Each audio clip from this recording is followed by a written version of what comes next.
ചൈതന്യപ്രഭു നിത്യാനന്ദ ശ്രീ അദ്വൈത ഗദാധര ശ്രീ വാസാദി ഗൗരഭക്തവൃന്ദ.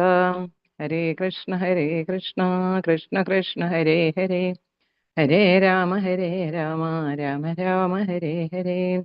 ഹരേ കൃഷ്ണ കൃഷ്ണ കൃഷ്ണ ഹരേ ഹരേ, ഹരേ രാമ രാമ രാമ ഹരേ ഹരേ. ഹരേ കൃഷ്ണ കൃഷ്ണ കൃഷ്ണ ഹരേ ഹരേ, ഹരേ രാമ രാമ രാമ ഹരേ ഹരേ. ഹരേ കൃഷ്ണ കൃഷ്ണ കൃഷ്ണ ഹരേ ഹരേ, ഹരേ രാമ രാമ രാമ ഹരേ ഹരേ.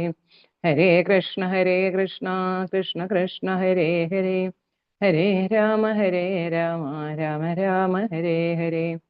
ഹരേ കൃഷ്ണ കൃഷ്ണ കൃഷ്ണ ഹരേ ഹരേ, ഹരേ രാമ രാമ ഹരേ ഹരേ.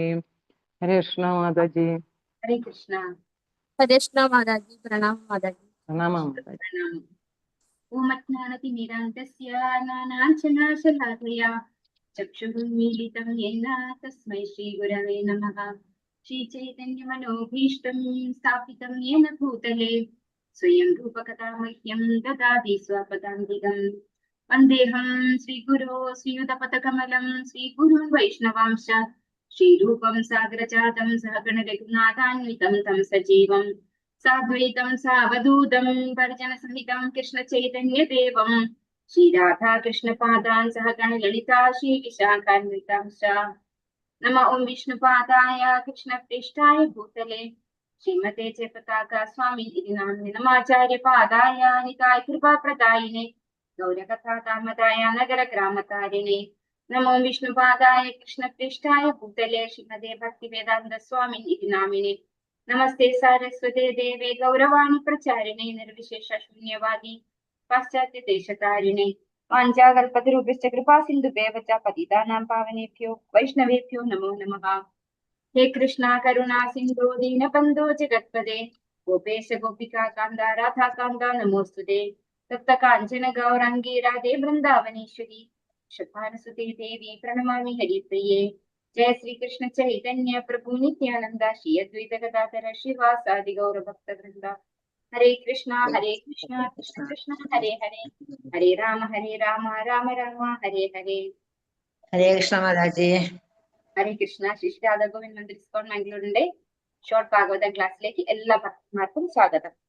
ഹരേ കൃഷ്ണ. നമ്മൾ ഇന്ന് പുതിയ അധ്യായം തുടങ്ങുവാണ്. 8ാമത്തെ അധ്യായം, 1ാമത്തെ സ്കന്ധത്തിൽ 8ാമത്തെ അധ്യായം. അപ്പോൾ കഴിഞ്ഞ ഒരു അധ്യായം ഇതിൽ എന്താണ് നമ്മൾ പഠിച്ചതെന്ന് എല്ലാവർക്കും ഓർമ്മയുണ്ടോ? നമ്മൾ എന്തൊക്കെയാ വായിച്ചത്? തുടങ്ങിയത് എവിടെ വെച്ചായിരുന്നു? നാരദ ബ്രഹ്മർഷി പോയതിനു ശേഷം എന്താണ് വ്യാസദേവൻ ചെയ്തത് എന്ന് ശൗനകാദി മഹർഷിമാര് സൂത ഗോസ്വാമിയോട് ചോദിക്കുന്നിടത്താണ് നമ്മൾ അധ്യായം സ്റ്റാർട്ട് ചെയ്തത്, അല്ലെ? എന്നിട്ട് സൂത ഗോസ്വാമി എന്താ പറഞ്ഞു കൊടുത്തത്? വ്യാസദേവൻ എവിടെയായിരുന്നു? വ്യാസദേവന്റെ ആശ്രമം ഉണ്ടായിരുന്നെന്ന് പറഞ്ഞു കൊടുത്തു ആദ്യം, അല്ലെ? എവിടെയായിരുന്നു അത്? സരസ്വതി നദിയുടെ തീരത്ത്. പിന്നെ എവിടെയാണ്? ശമ്യാപ്രാസം എന്ന് പറയുന്ന സ്ഥലത്ത് ഒരാശ്രമത്തിലെ, അല്ലെ? ബദരി വൃക്ഷങ്ങളുടെ നടുവില്, അല്ലെ? ബദരി വൃക്ഷങ്ങളായിരുന്നു അവിടെയൊക്കെ ഉണ്ടായിരുന്നെന്ന് പറഞ്ഞു. അപ്പൊ അങ്ങനെയുള്ള ആ ആശ്രമത്തില് വളരെ പോസിറ്റീവ് എനർജി, അതായത് ധ്യാനത്തിനൊക്കെ പറ്റിയ തരത്തിലുള്ള ഒരു അറ്റ്മോസ്ഫിയർ ആയിരുന്നു എന്ന് നമ്മൾ കണ്ടു. പിന്നെ നമ്മൾ എന്ത് കണ്ടു? പിന്നെ നമ്മള് എങ്ങനെയാണോ നാരദ ബ്രഹ്മർഷി വ്യാസദേവന് പറഞ്ഞു കൊടുത്തത് അതിന് പ്രകാരം ഭഗവാനെ ധ്യാനിച്ചു വ്യാസദേവൻ എന്ന് പറഞ്ഞു. വ്യാസദേവൻ അങ്ങനെ ധ്യാനിച്ചപ്പോ ഭഗവാൻ എങ്ങനെയാണ് പ്രത്യക്ഷനായതെന്ന് നമ്മൾ കണ്ടു. എങ്ങനെയായിരുന്നു? ഭഗവാന്റെ ബഹിരംഗ ശക്തിയോടും കൂടി ഭഗവാൻ പ്രത്യക്ഷനായി. അപ്പോ ഭഗവാന്റെ കൂടെ ആരെയൊക്കെ കണ്ടു?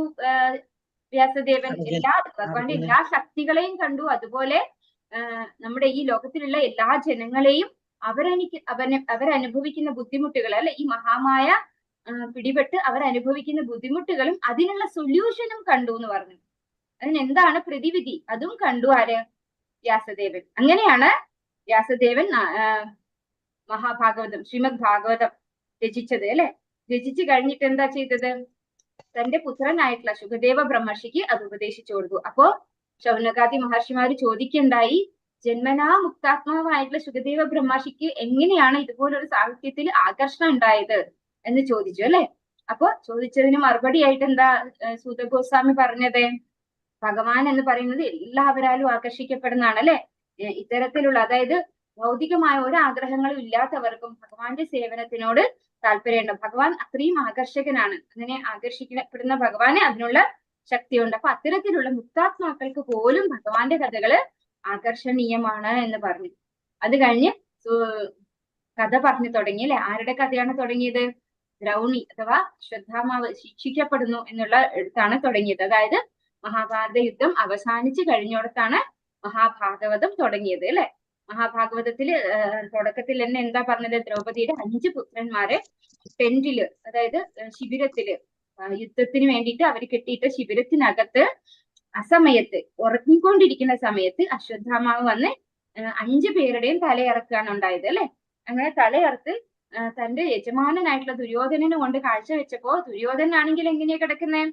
തൊടയൊക്കെ പൊട്ടി മരണശയ്യയിൽ അല്ലെ, മരിക്കാറായിട്ട് കിടക്കുകയാണ് ചെയ്യുന്നത്. യുദ്ധം കഴിഞ്ഞു, യുദ്ധം അവസാനിച്ച് ആസന്ന മൃത്യുവായിട്ടിരിക്കുകയാണ് ദുര്യോധനൻ. അങ്ങനെയുള്ള ദുര്യോധനന് പക്ഷേ അശ്വത്ഥാമാവിന്റെ ഈ പ്രവൃത്തി ഒട്ടും തന്നെ ഇഷ്ടപ്പെട്ടില്ല, തീരെ നിരാകരിച്ചു എന്നാണ് പറയുന്നത്. ഒട്ടും സന്തോഷം തോന്നിയില്ല ദുര്യോധനന് എന്ന് പറഞ്ഞു. അപ്പൊ അത്തരത്തിലുള്ള പ്രവൃത്തി ചെയ്ത അശ്വത്ഥാമാവിനെ കെട്ടിക്കൊണ്ടുവരാം, അല്ലെങ്കിൽ വധിച്ച് ആ ശരീരം നിനക്ക് കൊണ്ടുതരാമെന്ന് ദ്രൗപദിയോട് വാക്കു കൊടുക്കുകയാണ് അർജുനൻ. എന്നിട്ട് അശ്വത്ഥാമാവിനെ തേടി പോകുന്നു. അശ്വത്ഥാമാവിനെ അപ്പൊ അർജുനനെ കണ്ട് പേടിച്ചിട്ട് തിരിച്ചു വിളിക്കാൻ അറിയാത്ത ബ്രഹ്മാസ്ത്രം പ്രയോഗിക്കുകയാണ് ചെയ്യുന്നത്. അശ്വത്ഥാമാവിന് തൊടുക്കാൻ മാത്രമേ അറിയുള്ളൂ, പക്ഷെ തിരിച്ചു വിളിക്കാൻ അറിയില്ല. അപ്പൊ അങ്ങനെയുള്ള ബ്രഹ്മാസ്ത്രം തൊടുത്തപ്പോ ഭഗവാൻ അർജുനനോട് പറയാണ്, നീ അതിന് എതിരായിട്ട് ഒരു ബ്രഹ്മാസ്ത്രം ഉപയോഗിച്ചിട്ട് ആ ബ്രഹ്മാസ്ത്രത്തെയും ഈ ബ്രഹ്മാസ്ത്രത്തെയും പിൻവലിക്കണം എന്ന് പറഞ്ഞു കൊടുക്കാണ്. അപ്പൊ അങ്ങനെ ചെയ്യുന്നു അർജുനൻ. എന്നിട്ട് പിന്നെ അശ്വത്ഥാമാവിനെ പിടിച്ചു കെട്ടി അല്ലെ, ഒരു മൃഗത്തെ എന്ന പോലെ പിടിച്ചു കെട്ടി എന്നാണ് പറഞ്ഞത്. അപ്പൊ അവനെ വധിക്കണം എന്ന് ഭഗവാൻ പല പല കാരണങ്ങൾ നിരത്തി ഭഗവാൻ അല്ലെ. അവൻ ബന്ധു മാത്രമാണ്, ബ്രാഹ്മണനല്ല അവൻ. പിന്നെ എന്താണ്, ഇത്തരത്തിലുള്ള വൃത്തികെട്ട പ്രവൃത്തി ചെയ്തു കഴിഞ്ഞാൽ അവൻ വധാർഹനാണ്, എല്ലാം കൊണ്ടും അവൻ വധാർഹനാണ് എന്ന് പറഞ്ഞ് കൊല്ലാനുള്ള പ്രോത്സാഹനം കൊടുത്തെങ്കിലും അർജുനൻ കൊന്നില്ല. ഒരു മൃഗത്തെ എന്ന പോലെ കെട്ടി പത്നിയായ ദ്രൗപദിയുടെ അടുത്ത് കൊണ്ടുവന്നു. അവിടെ നിന്ന് ദ്രൗപദി എന്താ പറഞ്ഞത്? അപ്പൊ ദ്രൗപദി കുറെ കാരണങ്ങൾ നിർത്തിയല്ലേ, അശ്വത്ഥാമാവിനെ വധിക്കരുത്, അശ്വത്ഥാമാവ് ഗുരുസ്ഥാനീയനാണ്, കാരണം ദ്രോണാചാര്യരില്ല. അപ്പൊ ദ്രോണാചാര്യരുടെ സ്ഥാനത്ത് അശ്വത്ഥാമാവാണ്. ദ്രോണാചാര്യരോട് നമുക്ക് കടപ്പാടുണ്ട്. എല്ലാ ആയോധന കലകളും അർജുനനെ അഭ്യസിപ്പിച്ചു കൊടുത്തത് ദ്രോണാചാര്യരാണ്. അതുപോലെ കൃപി, അദ്ദേഹത്തിന്റെ പത്നി, സത്യ അനുഷ്ഠിച്ചിട്ടില്ല അവര്. അങ്ങനെ അവര് ഈ മകൻ ഉള്ളത് കൊണ്ടാണ് സത്യ അനുഷ്ഠിക്കാതിരിക്കുന്നത്. അപ്പൊ ആ മകൻ ആ അമ്മയ്ക്ക് ആവശ്യമുണ്ട്, അമ്മയുടെ പ്രൊട്ടക്ഷന് വേണ്ടി ആവശ്യമുണ്ട്. അതുപോലെ ഞാനൊരു അമ്മയാണ്, എന്റെ 5 മക്കളും മരിച്ചപ്പോ ഉണ്ടായ വേദന എന്താണെന്ന് എനിക്ക് നല്ല നിശ്ചയമുണ്ട്. ആ വേദന ഇനി കൃപ അനുഭവിക്കാൻ പാടില്ല. പിന്നെ അതുപോലെ ബ്രാഹ്മണരെ സംരക്ഷിക്കേണ്ടവരാണ് ക്ഷത്രിയർ എന്ന് പറയുന്നത്. ആ ക്ഷത്രിയരാൽ ഒരിക്കലും അവർ അപമാനിക്കപ്പെടാൻ പാടില്ല. ഇങ്ങനെ ഒരുപാട് കാരണങ്ങൾ നിരത്തി ദ്രൗപദി. അപ്പോ ധർമ്മപുത്രൻ എന്താ ചെയ്തത്? തന്റെ പത്നിയായ ദ്രൗപദി പറഞ്ഞത് ശരിവെച്ച്, അത് ശരിയാണ്, അശ്വത്ഥാമാവ് സംരക്ഷിക്കപ്പെടേണ്ടവനാണ്, അല്ലാണ്ട് ശിക്ഷിക്കപ്പെടേണ്ടവനല്ല എന്ന് പറഞ്ഞു. അപ്പൊ ഭഗവാൻ എന്ത് ചെയ്തു? ഭഗവാൻ അവരുടെ പക്ഷം പിടിച്ചു അല്ലെ, ശരിയാണ്, അശ്വത്ഥാമാവ് ശിക്ഷിക്കപ്പെടേണ്ടതില്ല എന്ന് പറഞ്ഞു. പക്ഷെ അത് കേട്ടപ്പോ ഭീമസേനൻ എന്ത് വന്നു? ദേഷ്യം വന്നു അല്ലെ. ഭീമസേനൻ പറഞ്ഞു, അല്ലല്ല, അവൻ ഒരു കാരണവശാലും വെറുതെ വിടാൻ പാടില്ല. കാരണം അവന് ആ 5 മക്കളെ കൊന്നിട്ട് ഒരു ആവശ്യം, അവന്റെ ആവശ്യത്തിന് വേണ്ടിയല്ല അവൻ കൊന്നു കളഞ്ഞത്. പിന്നെ അവന്റെ യജമാനനും സന്തോഷമായിട്ടില്ല ആ പ്രവൃത്തി കൊണ്ട്. അപ്പൊ ആർക്കും പ്രയോജനം ഇല്ലാതെ അവൻ നിഷ്ഠൂരമായിട്ട് 5 കുട്ടികളെ, ബാലന്മാരെയാണ് വധിച്ചത്. അവൻ വധാർഹനാണ് എന്ന് തീർത്ത് പറഞ്ഞു. അപ്പൊ ഭഗവാൻ പറഞ്ഞു, നീ എല്ലാവരെയും തൃപ്തിപ്പെടുത്തണം. ധർമ്മപുത്രര് അല്ലെ, യുധിഷ്ഠിരനെ തൃപ്തിപ്പെടുത്തണം, ദ്രൗപദിയെ തൃപ്തിപ്പെടുത്തണം, ഭീമസേനനെ തൃപ്തിപ്പെടുത്തണം, എന്നെയും തൃപ്തിപ്പെടുത്തണം. അത്തരത്തിലുള്ള ഒരു ശിക്ഷ ഇവന് കൊടുക്കണം. അവൻ വധാർഹനാണ്, എന്നാൽ വധിക്കാനും പാടില്ല. അങ്ങനെ അർജുനൻ എന്ത് തീരുമാനം എടുത്തു? അവന്റെ തല മുണ്ടനം ചെയ്തു അല്ലെ. ഒരു ബ്രാഹ്മണർക്ക് ഒരു കുടുമ ഉണ്ടാവും ബാക്കില്. അപ്പൊ ആ കുടുമയടക്കം, അതിന് ഒരു ഉപമയും പറഞ്ഞു നമ്മളോട്. എന്താണ്? സർപ്പത്തിന്റെ തലയിലിരിക്കുന്ന ആ രത്നം, അതുപോലെ വൈഡൂര്യം, അതുപോലെ അത് അവിടെ നിന്നല്ല അല്ലെ ആ ഉദാഹരണം. അപ്പൊ ആ പിന്നെ തലയിലെ ആ ഒരു കുടുമയടക്കം എടുത്തു കളഞ്ഞു അർജുനൻ എന്നാണ് പറയുന്നത്. അശ്വത്ഥാമാവിന്റെ ചൂടാമണി അവിടെ പറഞ്ഞ ഉദാഹരണം അല്ല മാതാജി, അതുകൊണ്ടാണ് ഞാൻ പറഞ്ഞത്. അപ്പൊ അതെല്ലാം എടുത്തു കളഞ്ഞപ്പോ അത് ശരിക്കും പറഞ്ഞാൽ ഒരു ബ്രാഹ്മണനെ വധം പോലെ യോജിച്ച ഒരു അതുപോലെ ശിക്ഷയായിരുന്നു തന്നെയാണ്. അതെന്ന്. ആ ഒരു ശിക്ഷയാണ് അർജുനൻ വിധിച്ചത്. അപ്പൊ ശരിക്കും പറഞ്ഞു കഴിഞ്ഞാൽ അശ്വത്ഥാമാവ് വധിച്ചിട്ടില്ല, ശരീരം കൊണ്ട് അവൻ വധിച്ചിട്ടില്ല. പക്ഷെ അവന് ഒരു വധശിക്ഷ കൊടുത്തതിന് തുല്യമായി ആ ശിക്ഷ എന്നാണ് പറയുന്നത്. അങ്ങനെ അശ്വത്ഥാമാവിനെ വെറുതെ ആട്ടിപ്പായിച്ചു എന്നാണ് പറഞ്ഞത് അല്ലെ, ശിബിരത്തിൽ നിന്ന് ആട്ടിപ്പായിക്കുണ്ടായി അശ്വത്ഥാമാവിനെ. അപ്പൊ അതും കൂടെ ആയപ്പോ അങ്ങനെ ഒരു പ്രവൃത്തി ആരോട് ചെയ്യില്ല, ശരിക്കും ബ്രാഹ്മണരോട് ചെയ്യില്ല. അപ്പോ ബ്രാഹ്മണന് യോജ്യമല്ലാത്ത പ്രവൃത്തി ചെയ്തത് കൊണ്ട് അശ്വത്ഥാമാവിനോട് അങ്ങനെ ബിഹേവ് ചെയ്യേണ്ടി വന്നു അർജുനന്. അത് കഴിഞ്ഞ് അവർ തന്റെ മക്കളുടെയൊക്കെ ഉദകക്രിയ അല്ലെ, മരിച്ചവർക്ക് വേണ്ടുന്ന വിധത്തിലുള്ള ഉദകക്രിയ ചെയ്തു എന്നാണ് നമ്മൾ കഴിഞ്ഞ അധ്യായത്തിൽ കണ്ടത്. ഇനി അടുത്ത അധ്യായം കുന്തി ദേവിയുടെ പ്രാർത്ഥനയും പരീക്ഷിത് മഹാരാജാവിന്റെ ത്രാണനം. ഓം നമോ ഭഗവതേ വാസുദേവായ.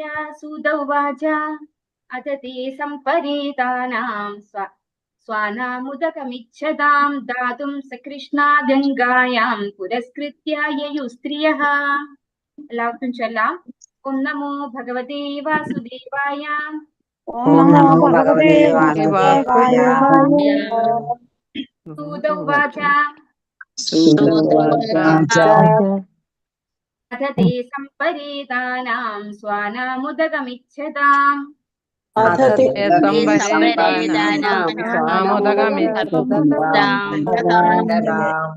ദാതും കൃഷ്ണാ ഗംഗായാം പുരസ്കൃത്യ യയുസ്ത്രിയഃ.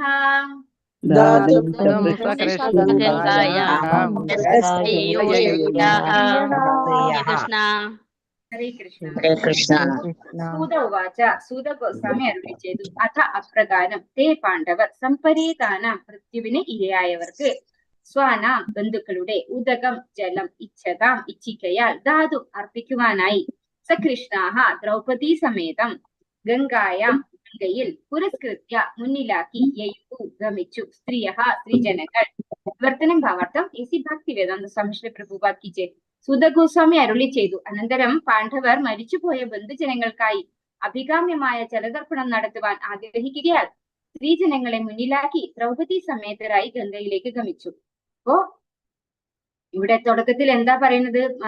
നേരത്തെ നമ്മൾ കണ്ടു, കുട്ടികളെ മരിച്ച അവരുടെ ശവദാഹം അല്ലെങ്കിൽ അത്തരത്തിലുള്ള മരിച്ചാൽ ചെയ്യുന്ന ക്രിയകളൊക്കെ ചെയ്ത് കഴിഞ്ഞാണ് അടുത്ത അധ്യായത്തിലേക്ക് വന്നത് അല്ലെ. ഇവിടെ പറയുന്നു അനന്തരം പാണ്ഡവർ മരിച്ചുപോയ ബന്ധുജനങ്ങൾക്കായി. ഇവിടെ മരിച്ചുപോയത് ഈ കുട്ടികൾ മാത്രമല്ല, എല്ലാ ബന്ധുക്കളും മരിച്ചു അല്ലെ. യുദ്ധം കഴിഞ്ഞു നിൽക്കുന്ന ആ ഒരു സ്റ്റേജാണിത്. അപ്പൊ എല്ലാ ബന്ധുക്കളും മരിച്ചിട്ടുണ്ട്, പാണ്ഡവരുടെ വംശത്തിലും അതുപോലെ കൗരവരുടെ. അപ്പം കൗരവര് പാണ്ഡവർ എന്നുള്ള സെപ്പറേഷൻ ഇല്ല അല്ലെ. കൗരവരായിട്ടുള്ള എല്ലാവരും, കൗരവർ എന്ന് പറഞ്ഞാൽ ശരിക്കും പറഞ്ഞു കഴിഞ്ഞാൽ പാണ്ഡവരും കൗരവരുടെ വംശത്തിൽപ്പെട്ടവരാണ്, കുരു വംശത്തിൽപ്പെട്ടവർ എന്നാണ് അർത്ഥം. അപ്പൊ ഇവരുടെ അച്ഛന്റെ കുടുംബ പേരാണ് കുരുവംശം എന്നുള്ളത്. അപ്പൊ പാണ്ഡവരും കുരുവംശത്തിലുള്ളവർ തന്നെയാണ്. അപ്പൊ എല്ലാവരുടെ ബന്ധുക്കളും, ദുര്യോധനന്റെ ബന്ധുക്കളും അതുപോലെ യുധിഷ്ഠിരന്റെ ഭാഗത്തുള്ള എല്ലാ ബന്ധുക്കളും മരിച്ചു പോയിട്ടുണ്ട് അല്ലെ. അങ്ങനെയുള്ള എല്ലാ ബന്ധുജനങ്ങൾക്കുമായിട്ട് അഭികാമ്യമായ ജലനർപ്പണം നടത്തുവാൻ ആഗ്രഹിക്കുകയാൽ സ്ത്രീജനങ്ങളെ മുന്നിലാക്കി ദ്രൗപദി സമേതരായി ഗംഗയിലേക്ക് ഗമിച്ചു. അപ്പൊ മരിച്ചു പോയിട്ടുള്ള ഈ യുദ്ധത്തിൽ കൊല്ലപ്പെട്ടിട്ടുള്ള എല്ലാവർക്കും വേണ്ടി ഉദകക്രിയ ചെയ്യാനായിട്ട് അവർ ഗംഗയിലേക്ക് ഗമിച്ചു. ആരെ മുന്നിലാക്കിയിട്ട്? സ്ത്രീജനങ്ങളെയൊക്കെ മുന്നിലാക്കിക്കൊണ്ട് ഗംഗയിലേക്ക് പ്രവേശിച്ചു എന്നാണ് പറയുന്നത്. ഭാവാർത്ഥം ഈസി ഭക്തി വേദാന്ത സ്വാമി പ്രഭുപാദ് കി ജയ്. കുടുംബത്തിൽ മൃത്യു സംഭവിക്കുന്ന പക്ഷം ഗംഗയിലോ അല്ലെങ്കിൽ മറ്റേതെങ്കിലും പുണ്യനദികളിലോ പോയി സ്നാനം ചെയ്യുന്നത് ഇന്നും ഹിന്ദു സമൂഹത്തിലെ ആചാരമാണ്. ഓരോ കുടുംബാംഗങ്ങളും ഒരു കുടം ഗംഗാജലം പരേതാത്മാവിന് സമർപ്പിച്ച ശേഷം സ്ത്രീജനങ്ങളെ മുന്നിലാക്കി ഒരു ഘോഷയാത്ര കണക്കെ ഗമിക്കുന്നു. 5000 വർഷങ്ങൾക്ക് മുൻപ് പാണ്ഡവരും ഈ അനുശാസനകളെ അനുവർത്തിച്ചു.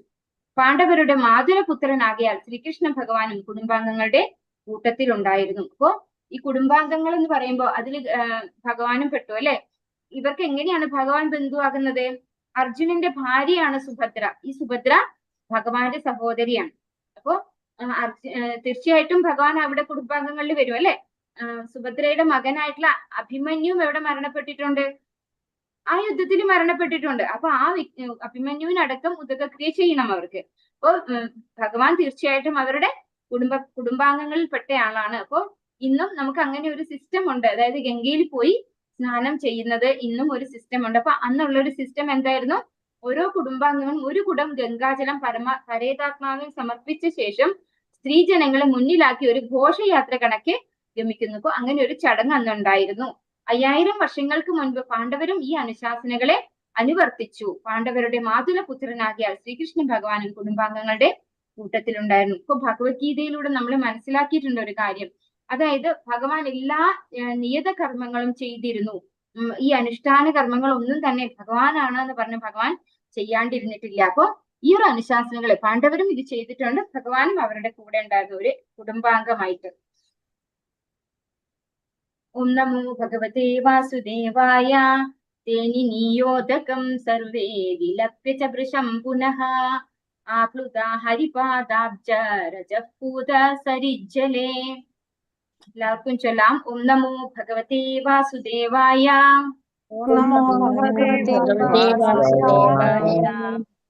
തേനി നിയോദകം സർവേ വിലപ്യ ച വൃഷം പുനഃ നിയോദകം സർവേ പുനഃ ആപ്ലുത ഹരിപാദാബ്ജ രജപൂത സരിജ്ജലേ.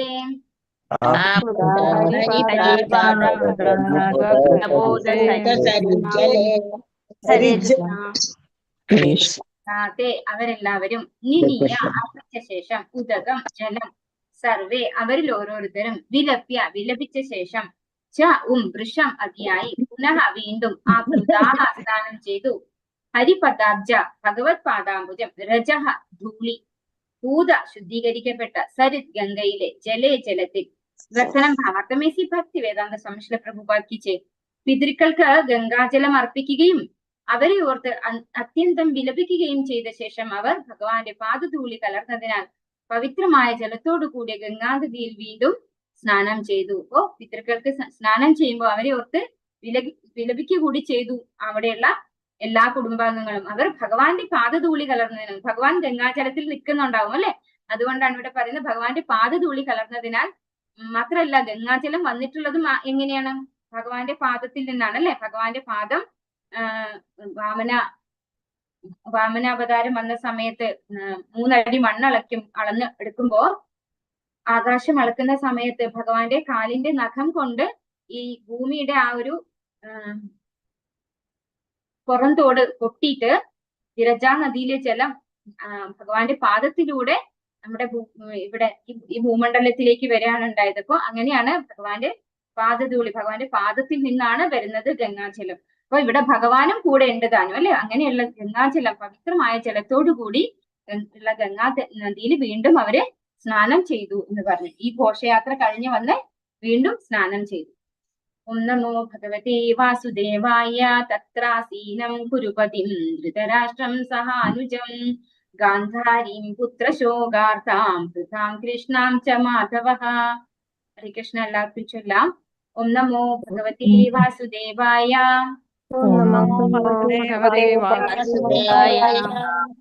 തത്രാസീനം കുരുപതിം ധൃതരാഷ്ട്രം സഹാനുജം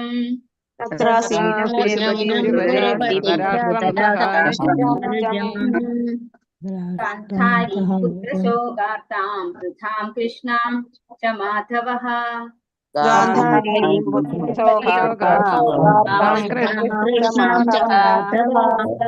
ഹരേ കൃഷ്ണ.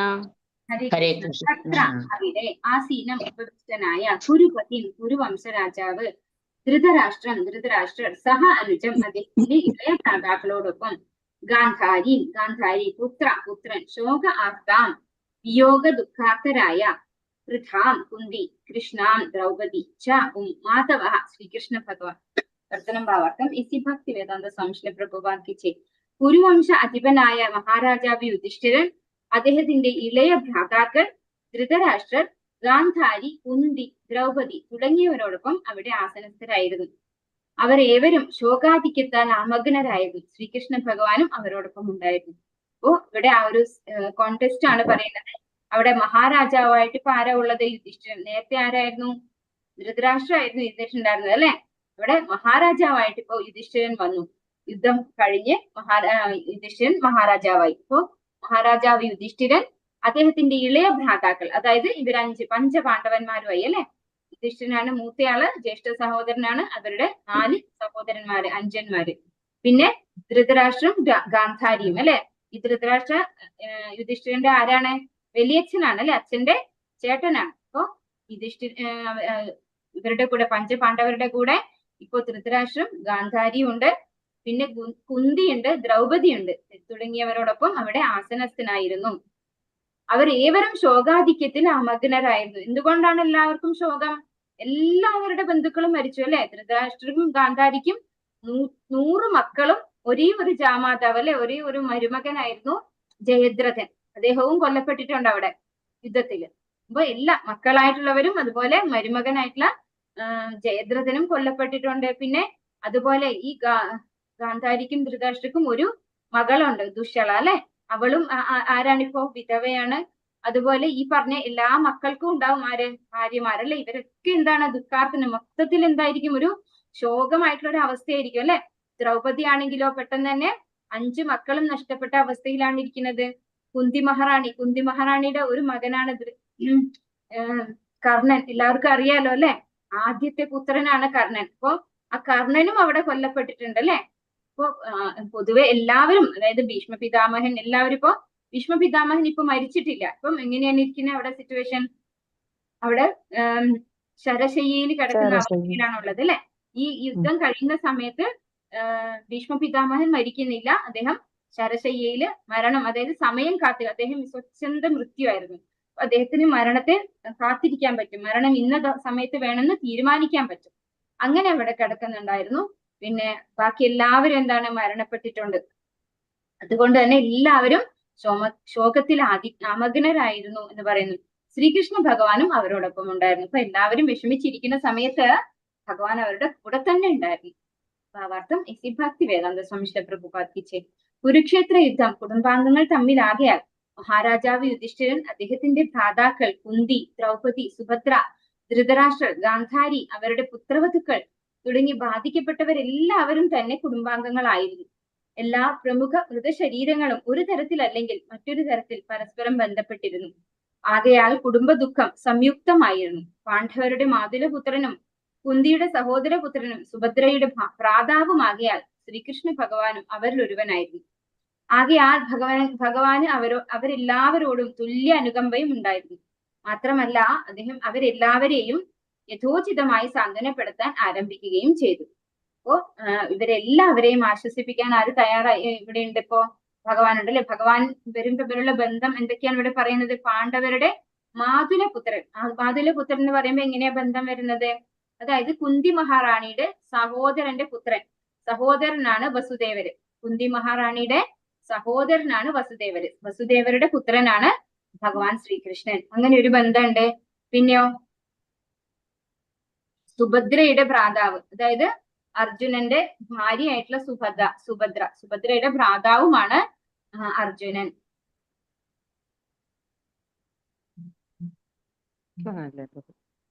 അപ്പൊ അത്രയും ബന്ധമാണ് ഭഗവാന് അവരോടുള്ളത്. അങ്ങനെയുള്ള ഭഗവാൻ അവരെയൊക്കെ ആശ്വസിപ്പിക്കാൻ കൂടെ തന്നെ ഉണ്ടായിരുന്നു. അതുപോലെ ഈ കുടുംബത്തിലുള്ള എല്ലാവരും പരസ്പരം ബന്ധുക്കളായതുകൊണ്ട് മരണപ്പെട്ടവരെല്ലാം ഒരു തരത്തിൽ അല്ലെങ്കിൽ മറ്റൊരു തരത്തിൽ റിലേറ്റീവ് ആയിരുന്നു. അപ്പൊ എല്ലാവരും മൊത്തത്തിൽ അവിടെ എന്താണ്?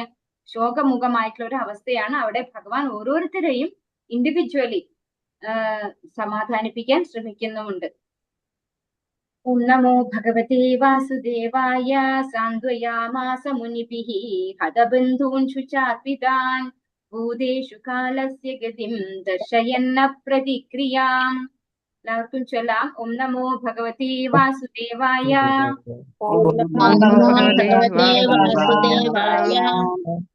സാന്ത്വയാമാസ മുനിഭിഃ ഹതബന്ധൂൻ ശുചാർപിതാൻ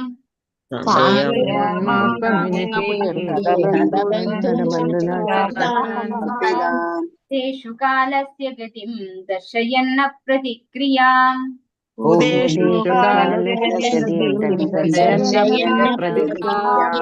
കൃഷ്ണ. ഹരേ സാന്ത്വനിപ്പിച്ചു. മുനിഭിഃ അവിടെ സ്നേഹിതരായിരുന്ന മുനിമാരോടൊപ്പം. ഹതബന്ധു മിത്രങ്ങളും ബന്ധുക്കളും നഷ്ടപ്പെട്ടവർ. ശുചാർപിതാൻ ബാധിക്കപ്പെട്ടവരും നടുക്കം അനുഭവപ്പെട്ടവരുമായവരും സർവരും. ഭൂതേഷു ജീവാത്മാക്കൾക്ക്. കാലസ്യ സർവശക്തന്റെ ഉന്നത അനുശാസനത്തിന്റെ. ഗതിം പ്രത്യാഘാതങ്ങൾ. ദർശയൻ ബോധ്യപ്പെടുത്തി. ന ഇല്ല. പ്രതിക്രിയാം പരിഹാര മാർഗങ്ങൾ. വർത്തനം ഭാവാർത്ഥം എസി ഭക്തി വേദാന്ത സ്വാമി ശ്രീ പ്രഭുപാദ് കി ജയ്.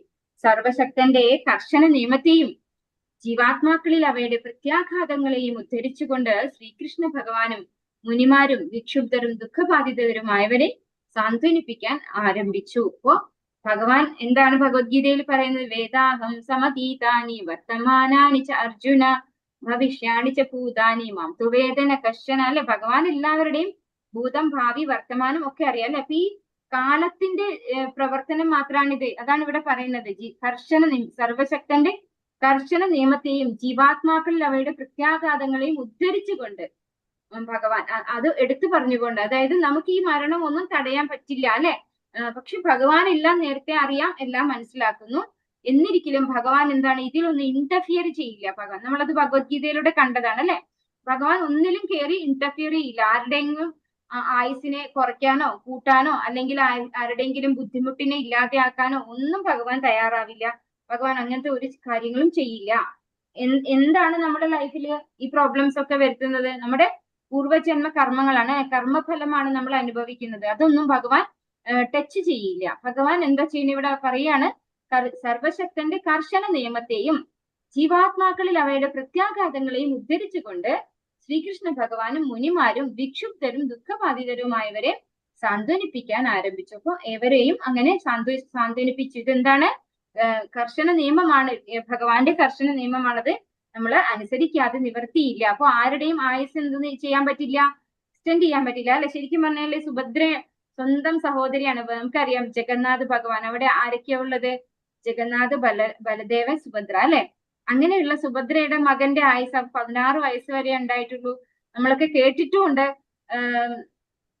ഭഗവാനാണ് അഭിമന്യുവിനെ ഫസ്റ്റില് സുഭദ്രയുടെ വയറിലിരിക്കുമ്പോ എങ്ങനെയാണ് ചക്രവ്യൂഹത്തിന്റെ ഉള്ളിലേക്ക് കടക്കേണ്ടതെന്ന് പറഞ്ഞു കൊടുത്ത് മൂളുന്നത് അഭിമന്യു ആണെന്ന് മനസ്സിലാക്കിയപ്പോ പുറത്ത് കടക്കേണ്ട വിദ്യ ഭഗവാൻ പറഞ്ഞു കൊടുത്തില്ല. പിന്നെ അതുപോലെ യുദ്ധം വന്നപ്പോ നേരെ ആ ചക്രവ്യൂഹത്തിന്റെ ഉള്ളിലേക്ക് അഭിമന്യുവിനെ പറഞ്ഞു വിട്ടതും ഭഗവാനാണ്. അപ്പോ ഭഗവാൻ രക്ഷിക്കേണ്ടതാണ്. ശരിക്കും നമ്മളൊക്കെ ആണെങ്കിൽ പറയല്ലേ, സ്വന്തം സഹോദരി പുത്രനാണ് പക്ഷെ എന്താണ്, ഓരോരുത്തർക്കും ഇത്ര നാള് ജീവിക്കണം എന്നുള്ള ഒരു ജന്മനിയോഗം ഉണ്ട്. അതൊന്നും നമ്മള് ആരും ഇന്റർഫിയർ ചെയ്യുന്നില്ല. അവിടെ ഭഗവാൻ ഇന്റർഫിയർ ചെയ്യുന്നില്ല. ആരായാലും ഭഗവാൻ ഇന്റർഫിയർ ചെയ്യുന്നില്ല. അപ്പൊ അത് ഉദ്ധരിച്ചുകൊണ്ട് ഭഗവാൻ എല്ലാവരെയും ആശ്വസിപ്പിച്ചു. ഈ വിഷമിക്കുന്ന എല്ലാവരെയും ആശ്വസിപ്പിക്കാൻ ആരംഭിച്ചു എന്നാണ് പറയുന്നത് ഇവിടെ. ഭാവാർത്ഥം എസി ഭക്തി വേദാന്ത സ്വാമി ശ്രീ പ്രഭുപാദ് കി ജയ്. പരമദിവ്യോത്തമ പുരുഷന്റെ ആജ്ഞാനുസരണം പ്രവർത്തിക്കുന്ന പ്രകൃതിയുടെ കർക്കശ നിയമങ്ങൾ ഒരു ജീവസത്തെയാലും മാറ്റാൻ സാധ്യമല്ല. സർവശക്തനായ ഭഗവാന്റെ ശാശ്വത അധീനതയിലാണ് ജീവസത്തകൾ. സർവ നിയമവ്യവസ്ഥകളും ആജ്ഞകളും നിർമ്മിക്കുന്നത് ഭഗവാനാണ്. ഈ നിയമാനുശാസനങ്ങളെ സാധാരണ ധർമ്മം എന്ന് വിശേഷിപ്പിക്കുന്നു. ഒരു ധർമ്മ പദ്ധതിയും ഉണ്ടാക്കാൻ ആർക്കും കഴിയില്ല. ഭഗവത് അനുശാസനകളെ അനുവർത്തിക്കുകയാണ് യഥാർത്ഥ ധർമ്മം. ഭഗവത് അനുശാസനകൾ ഭഗവത്ഗീതയിൽ സുവ്യക്തമായി ഉദ്ഘോഷിച്ചിരിക്കുന്നു. ഏവരും ഭഗവാനെ മാത്രം അല്ലെങ്കിൽ ഭഗവത് അനുശാസനകളെ അനുവർത്തിക്കണം. അത് ഏവരെയും ഭൗതികമായും ആത്മീയമായും രണ്ടു വിധത്തിലും ആനന്ദഭരിതരാക്കും. നാം ഭൗതിക ലോകത്തിൽ ഉള്ളിടത്തോളം കാലം നമ്മുടെ കർത്തവ്യം ഭഗവത് അനുശാസനകളെ അനുവർത്തിക്കുക എന്നതാണ്. മാത്രവുമല്ല, ഭഗവത് കൃപയാൽ ഭൗതിക ലോക ബന്ധനത്തിൽ നിന്നും സ്വതന്ത്രനാക്കപ്പെടുന്നുവെങ്കിൽ നമ്മുടെ മുക്താവസ്ഥയിലും ഭഗവാന് അതീന്ദ്രിയ പ്രേമയുത സേവനം സമർപ്പിക്കാൻ നമുക്ക് കഴിയുന്നു. അപ്പോ ഇവിടെ എന്താ പറയുന്നത്? നമ്മള് പരമദിവ്യോത്തമ പുരുഷന്റെ ആജ്ഞാനുസരണം പ്രവർത്തിക്കുന്ന പ്രകൃതിയുടെ കർക്കശ നിയമങ്ങൾ. അപ്പോ ഈ ഭൗതിക പ്രകൃതി ഭഗവാന്റെ ആജ്ഞാനുവർത്തിയാണ്, ഭഗവാന്റെ ആജ്ഞപ്രകാരമാണ് ചെയ്യുന്നത്. പക്ഷെ അതിലാരും ഇന്റർഫിയർ ഇല്ല. നമ്മൾ അതിനൊക്കെ എന്താണ് അണ്ടറിലാണല്ലേ, അതിനെ നമ്മൾ ഓവർടേക്ക് ചെയ്യാൻ നമുക്ക് സാധിക്കില്ല. നമ്മൾ അതിനെയാണ് എന്താണ് പറയുന്നത്, ഭഗവാൻ തരുന്ന ആജ്ഞകളെയാണ് ധർമ്മം എന്ന് വിളിക്കുന്നത്. അല്ലാണ്ട് നമ്മൾ എന്തെങ്കിലും ഒരു പദ്ധതി ഉണ്ടാക്കിയിട്ട് അതിനെ ധർമ്മം എന്ന് പറയാൻ സാധിക്കില്ല. ഭഗവാന്റെ അനുശാസനകളെ അല്ലെങ്കിൽ ഭഗവാന്റെ അനുശാസനകളെ ഫോളോ ചെയ്യുന്ന ഭഗവാന്റെ ഭക്തന്മാരെ അനുസരിക്കുക, അതാണ് നമ്മൾ ചെയ്യേണ്ടത്. അങ്ങനെയാണെങ്കിൽ നമുക്ക് ആത്മീയമായും ഭൗതികമായും ആനന്ദഭരിതരാകാൻ സാധിക്കും എന്നാണ് പറയുന്നത്. ഇപ്പോ ഇവിടെ ഏത് സിറ്റുവേഷനിലാണ് ആനന്ദഭരിതനാകാനാകും എന്ന് പറയുന്നത്? ഇവിടെ സിറ്റുവേഷൻ എല്ലാവരും മരിച്ച് എല്ലാവരും ശോകമുഖമായിരിക്കുന്ന അവസ്ഥയാണ് അല്ലെ. ഭഗവാന്റെ അധീനതയിൽ തന്നെയാണ് അവരൊക്കെ ഉള്ളതെങ്കിലും എന്താണ് ആ ഒരു ടെമ്പററി പെയിൻ അത് ഉണ്ടാവും. പക്ഷെ അതിനെ ഓവർകം ചെയ്യുക അല്ലെങ്കിൽ അതിനെ തരണം ചെയ്യലാണ് നമ്മുടെ യഥാർത്ഥത്തിലുള്ള വിജയം എന്ന് പറയുന്നത്. ജീവിതത്തില് നമുക്കൊക്കെ ഈ ഭൗതികമായ ശരീരം ഉള്ളിടത്തോളം ചെറിയ പെയിൻ, ഇപ്പൊ ഒരു നമ്മളൊരു തീയില് നമ്മളെ കൈ സ്പർശിച്ചു പോവാണ്, നമ്മൾ കൈ തൊട്ട് പോവാണ്, പൊള്ളില്ലേ? പൊള്ളിക്കഴിഞ്ഞാൽ നമുക്ക് വിഷമം ഉണ്ടാവും അല്ലെ? നമുക്ക് പിന്നെ നല്ല പൊള്ളലായി കഴിഞ്ഞാൽ നമുക്ക് നല്ല വിഷമം ഉണ്ടാവും അല്ലെ? കരച്ചിൽ വരും. പക്ഷെ ആ കരച്ചിൽ കുറച്ച് സമയത്തേക്കേ ഉണ്ടാവുള്ളൂ, ആ പെയിൻ ഒന്ന് മാറുന്നവരെ അല്ലെ? അത് കഴിഞ്ഞാൽ നമ്മളത് ഓവർകം ചെയ്യും. അത്രേ പാടുള്ളൂ എന്നുള്ളതാണ്. ഈ ഭൗതിക ലോകത്തിലെ അറ്റാച്ച്മെന്റ് അത്ര മാത്രമേ ഉണ്ടാകാവുള്ളൂ, അത്രേ ഉണ്ടാവുള്ളൂ ഭഗവാനെ ആശ്രയിക്കുന്നവർക്ക് എന്നാണ് ഇവിടെ നമ്മളെ മനസ്സിലാക്കി തരുന്നത്. നാം ഭൗതിക ലോകത്ത് ഉള്ളിടത്തോളം കാലം നമ്മുടെ കർത്തവ്യം ഭഗവത് അനുശാസനകളെ അനുവർത്തിക്കുക എന്നതാണ്. മാത്രവുമല്ല, ഭഗവത് കൃപയാൽ ഭൗതിക ലോക ബന്ധനത്തിൽ നിന്നും സ്വതന്ത്രനാക്കപ്പെടുന്നുവെങ്കിൽ നമ്മുടെ മുക്താവസ്ഥയിലും ഭഗവാന് അതീന്ദ്രിയ പ്രേമയുധം സേവനം സമർപ്പിക്കാൻ നമുക്ക് കഴിയുന്നു. അപ്പൊ ഇവിടെ നമ്മൾ ഇരിക്കുന്നിടത്ത് ഒരു ശരീരം നമുക്ക് കിട്ടിയിട്ടുണ്ട് അല്ലെ? ഈ ശരീരം, ഭൗതിക ശരീരം കിട്ടിക്കഴിഞ്ഞാൽ എന്താ ചെയ്യേണ്ടത്? മനുഷ്യ ശരീരമാണ് കിട്ടിയിട്ടുള്ളത് അല്ലെ? അവബോധം ഉണ്ട്, ഇപ്പൊ നമുക്ക് ബുദ്ധിയുണ്ട്, വിവേക ബുദ്ധിയുണ്ട് തന്നിട്ട്. അപ്പൊ ആ ഒരു സമയത്ത് ഭഗവാന്റെ സേവനത്തിൽ ഏർപ്പെടുക. അപ്പൊ അങ്ങനെ സേവനത്തിൽ ഏർപ്പെടുന്ന നമ്മൾക്ക് പരിപൂർണമായിട്ട് മുക്തരായിട്ടുള്ള ആ ഒരു സ്ഥലത്തേക്ക് എത്താൻ കഴിഞ്ഞാൽ പിന്നെ നമുക്ക് എന്ത് കിട്ടും? അതീന്ദ്രിയമായ ഒരു ശരീരം, സദാ ഭഗവാന്റെ സേവനത്തില് നശ്വരമല്ലാത്ത ഒരു ശരീരത്തിൽ ഇരുന്നു കൊണ്ട് ഭഗവാന് സേവനം ചെയ്യാനുള്ള ഒരു അവസരം നമുക്ക് കിട്ടും. നമ്മുടെ ഭൗതികാവസ്ഥയിൽ ആത്മീയ ദൃഷ്ടിയുടെ അഭാവം മൂലം നമുക്ക് നമ്മെയോ ഭഗവാനെയോ ദർശിക്കുവാൻ സാധിക്കുന്നില്ല. എന്നാൽ ഭൗതിക വ്യാധിയിൽ നിന്നും സ്വതന്ത്രനാക്കപ്പെട്ട് നാം നമ്മുടെ യഥാർത്ഥ ആത്മീയ അവസ്ഥയിൽ സ്ഥിതി ചെയ്യുമ്പോൾ നമുക്ക് നമ്മെയും ഭഗവാനെയും മുഖാമുഖം ദർശിക്കുവാൻ സാധിക്കുന്നു. ജീവിതത്തിന്റെ ഭൗതിക സങ്കല്പത്തെ ഉപേക്ഷിച്ച ശേഷം തന്റെ യഥാർത്ഥ ആത്മീയ പദവിയിൽ പുനഃപ്രതിഷ്ഠിക്കപ്പെടുന്നതിനെ മുക്തി എന്ന് പറയുന്നു. അപ്പൊ എന്താണ് മുക്തി എന്നും നമുക്കിവിടെ കാണാൻ സാധിക്കുന്നു അല്ലെ? നമ്മള് ഈ ഒരു ഭൗതിക വ്യാധിയിൽ നിന്നും സ്വതന്ത്രനാക്കപ്പെട്ട് നമ്മുടെ ഈ ഒരു ഭൗതിക ശരീരം, ഈ ഭൗതികത, ഞാൻ ഈ ശരീരമാണെന്നുള്ള ബോധത്തിൽ നിന്നും സ്വതന്ത്രനാക്കി കഴിഞ്ഞാൽ നമുക്ക് എന്ത് കിട്ടും? മുക്തി കിട്ടും അല്ലെ? അപ്പൊ നമുക്ക് എന്താ കിട്ടുക? ശരീരം, അതീന്ദ്രിയമായ ശരീരം കിട്ടും. അപ്പൊ അതീന്ദ്രിയമായ ശരീരം കിട്ടുമ്പോൾ അതീന്ദ്രിയനായ ഭഗവാനെ നമുക്ക് മുഖാമുഖം ദർശിക്കാൻ സാധിക്കുന്നു എന്നാണ് പറയുന്നത്. അപ്പൊ നമ്മുടെ ഇന്ദ്രിയങ്ങളും ഒക്കെ എന്താവും? ഭഗവാന്റേതുപോലെ അതീന്ദ്രിയമായി മാറും. അങ്ങനെയാകുമ്പോൾ നമുക്ക് ഭഗവാനെ ഫേസ് ടു ഫേസ് നമുക്ക് കാണാൻ സാധിക്കും. ജീവിതത്തിന്റെ ഭൗതിക സങ്കല്പത്തെ ഉപേക്ഷിച്ച ശേഷം തന്റെ യഥാർത്ഥ ആത്മീയ പദവിയിൽ പുനഃപ്രതിഷ്ഠിക്കപ്പെടുന്നതിനെയാണ് മുക്തി എന്ന് പറയുന്നത്. അതായത് ജീവേര സ്വരൂപഹോയ് നിത്യേര കൃഷ്ണദാസ് അല്ലെ? ആ ഒരു പൊസിഷനിൽ എത്തിക്കഴിഞ്ഞാൽ നമുക്ക് എന്താണ്? പിന്നെ ഈ ഭൗതികമായ ഒന്നും നമുക്കില്ല. അപ്പൊ നമ്മള് എല്ലാത്തിൽ നിന്നും മുക്തരാണ്. ആകയാൽ ഈ ആത്മീയ സ്വാതന്ത്ര്യത്തിന് നമ്മെ യോഗ്യരാക്കി തീർക്കുക എന്ന സവിശേഷ ഉദ്ദേശമാണ് ഈ മാനവ ജീവിതത്തിനുള്ളത്. അപ്പൊ ടാർഗറ്റ് ഓഫ് ലൈഫ്, നമ്മൾ എപ്പോഴും പറയും അല്ലെ, ഒരു ജീവിതത്തിന് ഒരു ലക്ഷ്യബോധം വേണം. അതാണ് ഇവിടെ പറയുന്നത്. നമ്മുടെ ജീവിതത്തിന്റെ ലക്ഷ്യം എന്താണ്? ഈ ആത്മീയ സ്വാതന്ത്ര്യത്തിന് നമ്മെ യോഗ്യരാക്കി തീർക്കുക എന്ന സവിശേഷ ഉദ്ദേശമാണ് ഈ മാനവ ജീവിതത്തിനുള്ളത്. അപ്പോ ഒരു ഹ്യൂമൻ ലൈഫിന്റെ, ഒരു മനുഷ്യ ജീവിതത്തിന്റെ യഥാർത്ഥ ലക്ഷ്യം എന്ന് പറയുന്നത് നമ്മളെ ഇങ്ങനെ അതീന്ദ്രിയമായിട്ടുള്ള ഈ പരമമായ സ്വാതന്ത്ര്യത്തിലേക്ക് യോഗ്യരാക്കി തീർക്കുക എന്നുള്ളതാണ്. അതിന് എന്ത് മാത്രമേ വഴിയുള്ളൂ? ഭഗവാനെ ആശ്രയിക്കുക അല്ലെ? സർവധർമാൻ പരിത്യജ്യ മാമേകം ശരണം വ്രജ അഹം ത്വാം സർവ പാപേഭ്യോ മോക്ഷയിഷ്യാമി മാ ശുചഃ.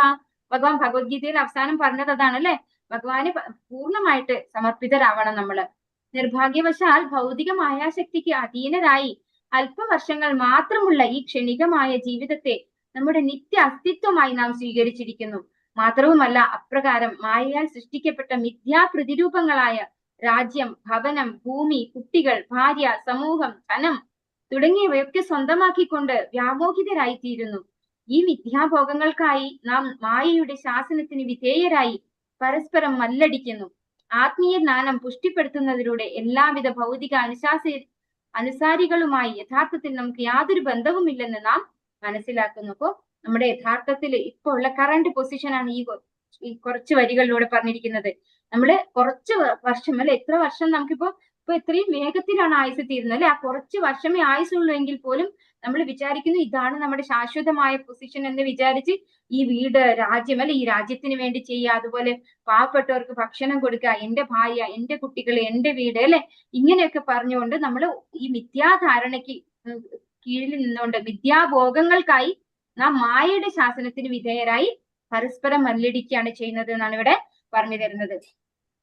ആത്മീയ ജ്ഞാനം വന്നു കഴിഞ്ഞാൽ നമുക്ക് മനസ്സിലാകും നമുക്ക് ഈ പറഞ്ഞ ഒന്നിനോടും യാതൊരു കമ്മിറ്റ്മെന്റും ഇല്ല അല്ലെ? നമ്മൾ കുറച്ച് നാളത്തേക്ക് ഒരു വാടക വീട്ടിൽ താമസിക്കാൻ വന്നിട്ട് അവിടെയുള്ള എല്ലാവരെയും ഡോമിനേറ്റ് ചെയ്യുന്നത് പോലെയാണ് നമ്മളൊരു ശരീരം എടുത്ത് വന്ന് ഇവിടെ നമ്മുടെ ചുറ്റിലുള്ളവരെയൊക്കെ എന്റേതാണെന്ന് കരുതി നമ്മൾ കൺട്രോൾ ചെയ്യാനും അവർക്ക് വേണ്ടി എന്താണ് കുറെ ത്യാഗം സഹിക്കാനും ഒക്കെ തയ്യാറാവുന്നത് അല്ലെ. അപ്പൊ ശരിക്കും ആത്മീയ ജ്ഞാനം കിട്ടിക്കഴിഞ്ഞാൽ നമുക്ക് നമ്മുടെ ആരുമല്ല ഈ പറയുന്ന രാജ്യവും എന്റേതല്ല, ഈ പറയുന്ന ഭൂമി എന്റേതല്ല, ഈ പറയുന്ന ഭാര്യ മക്കൾ ഒന്നും ടെമ്പററി ആയിട്ട് മാത്രം എന്റെ സംരക്ഷണത്തിന് വേണ്ടി വന്നിരിക്കുന്നു എന്ന് മാത്രമേ ഉള്ളൂ എന്ന് മനസ്സിലാക്കാൻ സാധിക്കും. അനന്തരം നാം ഈ ഭൗതിക അഭിനിവേശത്തിൽ നിന്നും തൽക്ഷണം സ്വതന്ത്രരായിത്തീരുന്നു. സംഭ്രാന്ത ഹൃദയത്തിന്റെ ആഴങ്ങളിൽ അതീന്ദ്രിയ ശബ്ദത്തെ നിവേശിപ്പിച്ച് അപ്രകാരം ഒരുവനെ എല്ലാ ശോകമോഹങ്ങളിൽ നിന്നും പ്രായോഗികമായി വിമുക്തനാക്കാൻ തക്ക പ്രാപ്തിയുള്ള ഭഗവത് ഭക്തരുടെ സംസർഗത്താൽ ഭൗതിക അസ്തിത്വത്തിന്റെ ആശങ്കകളുടെ നിർമ്മാർജ്ജനം തൽക്ഷണം സംഭവിക്കുന്നു. അപ്പോൾ നമുക്ക് മനസ്സിലാക്കി കഴിയുമ്പോൾ, അതായത് ആത്മീയ ജ്ഞാനം ലഭിച്ചു കഴിയുമ്പോൾ നമ്മള് ഇതിൽ നിന്നും മുക്തരാകുന്നു അല്ലെ. ഇതിനെ എന്താണ് ഇവിടെ പറഞ്ഞിരിക്കുന്നത്? അതീന്ദ്രിയ ശബ്ദ സംഭ്രാന്ത ഹൃദയങ്ങളുടെ ആഴങ്ങളിൽ അതീന്ദ്രിയ ശബ്ദത്തെ നിവേശിപ്പിച്ച്. ഇത് ഏതാണ് ഈ അതീന്ദ്രിയ ശബ്ദം? ഭഗവാന്റെ നാമസങ്കീർത്തനമാണ് അല്ലെ. ഹരേ കൃഷ്ണ കൃഷ്ണ കൃഷ്ണ ഹരേ ഹരേ, ഹരേ രാമ രാമ രാമ ഹരേ ഹരേ എന്ന് ആ നാമം ജപിക്കുകയും പിന്നെ ഭഗവാന്റെ ഭക്തന്മാരുടെ സംസർഗം, അതായത് ഭക്തന്മാരുടെ ഒക്കെ ഉള്ള സത്സംഗം നമ്മളെ ഇതിൽ നിന്ന് മുക്തരാക്കുന്നു. ഈ ഒരു ഭൗതിക മാലിന്യത്തിൽ നിന്ന് മുക്തരാക്കുന്നു. ഭൗതിക അസ്തിത്വത്തിന്റെ പരിഹാരരഹിത ഘടകങ്ങളായ ജനനം, മരണം, വാർദ്ധക്യം, രോഗം എന്നീ രൂപങ്ങളിലെ കർക്കശ ഭൗതിക നിയമങ്ങളുടെ പ്രത്യാഘാതങ്ങളാൽ ബാധിതരായവരെ സാന്ത്വനപ്പെടുത്താനുള്ള മാർഗങ്ങളുടെ സംക്ഷേപമാണിത്. യുദ്ധ ദുരിതം അനുഭവിക്കുന്ന കുരുവംശജർ മരണം എന്ന ഘടക ഹേതുവായി വിലപിക്കുമ്പോൾ ജ്ഞാനത്തെ ആധാരമാക്കി ഭഗവാൻ അവരെ സാന്ത്വനപ്പെടുത്തിയപ്പോ ഭഗവാൻ ഇത്തരത്തിലുള്ള ജ്ഞാനം പകർന്നു കൊടുത്തുകൊണ്ട് ആ ബന്ധുക്കൾ അല്ലെ, ബന്ധുക്കൾ മരിച്ചു പോയിട്ടുള്ള അവരുടെ റിലേറ്റീവ്സ് ആയിട്ടുള്ള എല്ലാവരെയും ഭഗവാൻ ഇൻഡിവിജ്വലി ആയിട്ട് തന്നെ ആശ്വസിപ്പിച്ചു, സാന്ത്വനപ്പെടുത്തി എന്നിവിടെ പറയുന്നു. ഹരേ കൃഷ്ണ. വാഞ്ചാകൽപതരൂപ്യശ്ച കൃപാ സിന്ധുഭ്യേവ ച പതിതാനാം പാവനേഭ്യോ വൈഷ്ണവേഭ്യോ നമോ നമഃ. अनंत कोटि वैष्णव वृत्ति की जय, श्री प्रभुपाद की जय, गुरु महाराज की जय, साई गौर प्रेमानंदे, हरि हरि बोल. हरे कृष्णा. सर्वं श्री कृष्णार्पणमस्तु. ഹരേ കൃഷ്ണ. ഹരേ പ്രണാമം.